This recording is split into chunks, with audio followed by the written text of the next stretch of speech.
No one in Mercy General's emergency room noticed the silence at first, because silence doesn't arrive politely, it crashes, it suffocates, it steals sound the way fear steals breath, and that night, the ER was drowning in it before anyone understood why.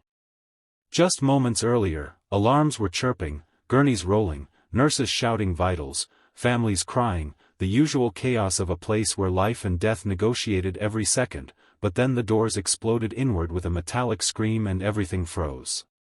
He filled the doorway like a living wall, 7 feet tall at least, shoulders brushing both sides of the reinforced entrance, arms thick as fire hydrants, veins crawling across his neck like cables under tension, his hospital bracelet snapped and dangling uselessly from one wrist.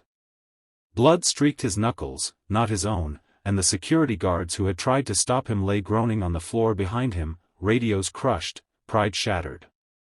His eyes were wild, glassy, unfocused, the eyes of a man whose body had decided it was done listening to reason, done with pain, done with rules.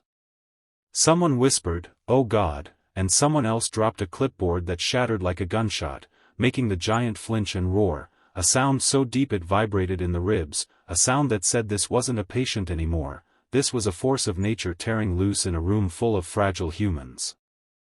Doctors backed away instinctively, hands raised, nurses pressed themselves against walls, parents dragged children behind curtains, and in the control booth, a trembling intern whispered into the phone, "We need police, we need them now," but everyone knew the truth even if no one said it out loud, help would come too late. The giant took one step forward, then another, the floor tiles creaking under his weight, his breathing ragged, his chest heaving like an engine overheating, and as he charged toward the nurse's station, the ER scattered like prey. Chairs toppled, carts crashed, someone screamed, and in the middle of that chaos stood the last person anyone expected, the rookie nurse. She hadn't even been there 6 months. No one knew her name yet, not really. She was the one people forgot to introduce properly, the one who still checked procedures twice, the one senior nurses rolled their eyes at when she asked questions. She was small, barely reaching the giant's chest, hair pulled back too tightly, eyes calm in a way that didn't match the terror freezing everyone else. While others ran, she stepped forward. Not fast. Not dramatic. Just one controlled step, then another, planting herself directly in the giant's path. Someone yelled, "Get out of there." Someone else shouted, "You'll get killed." But she didn't look back. She didn't raise her voice. She didn't even raise her hands. She just spoke, soft, steady, cutting through the noise like a scalpel. She said his name. Not, "Sir." Not, "Hey." His name. The effect was immediate and terrifying. The giant skidded to a halt inches from her, breath blasting her face, fists clenched, eyes burning, and for a split second it looked like he might crush her without even realizing it. Time slowed. The kind of slow where every heartbeat feels like an hour. Cameras in the corners of the ER captured it all, the towering brute, the tiny nurse, the space between them crackling with tension. Later, millions would watch that footage and argue about courage, instinct, training, luck, but right then, none of that mattered. What mattered was that the rookie nurse didn't flinch.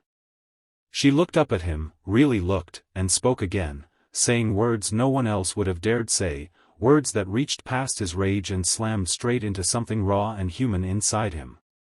His breathing changed. The roar in his chest cracked. His fists trembled.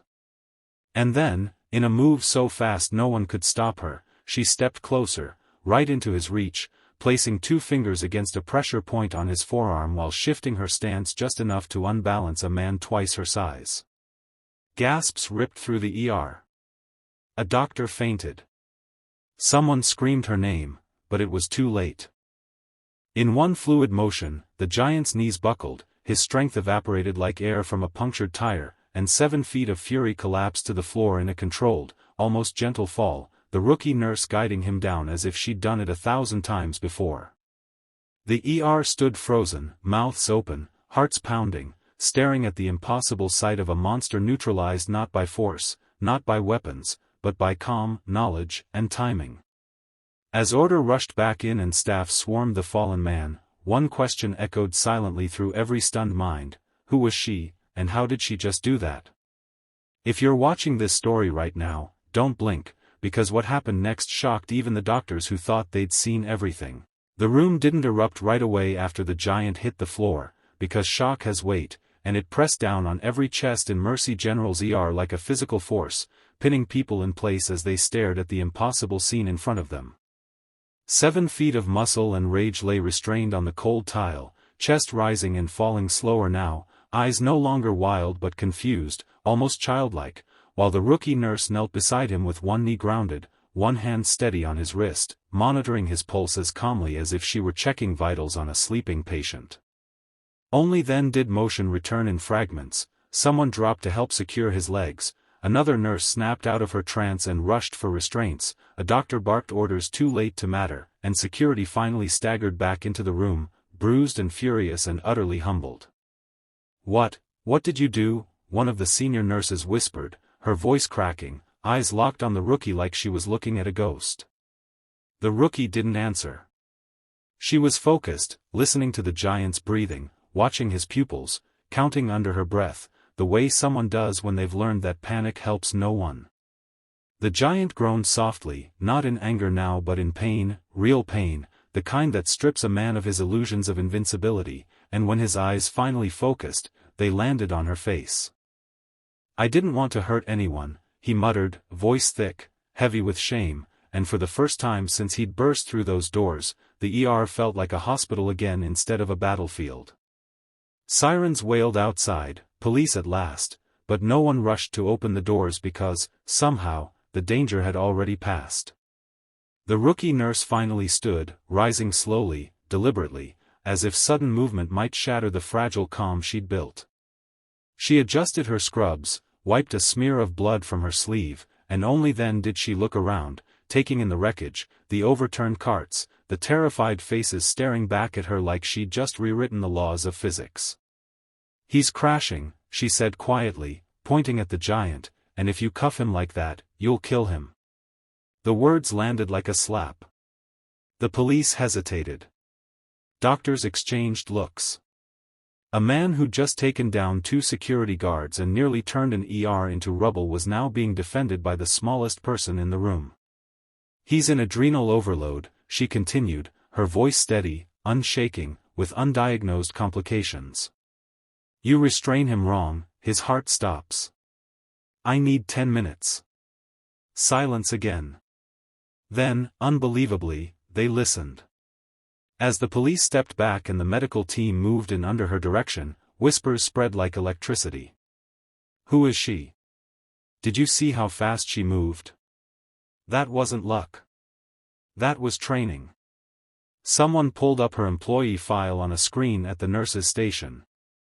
Fingers trembling as they scrolled, expecting answers, but what they found only deepened the mystery. No military background listed, no special forces, no mention of martial arts, just a clean academic record, top marks, glowing recommendations, and a single vague note from a previous hospital: exceptional under pressure. The giant was stabilized quickly, his rage replaced with exhaustion, his massive frame suddenly looking less like a threat and more like a broken man who'd lost control of his own body, and as he was wheeled away, he reached out weakly, fingers brushing the rookie nurse's sleeve. "Thank you," he whispered, tears leaking from the corners of his eyes, and something in that simple moment cracked the hardened shells of everyone watching.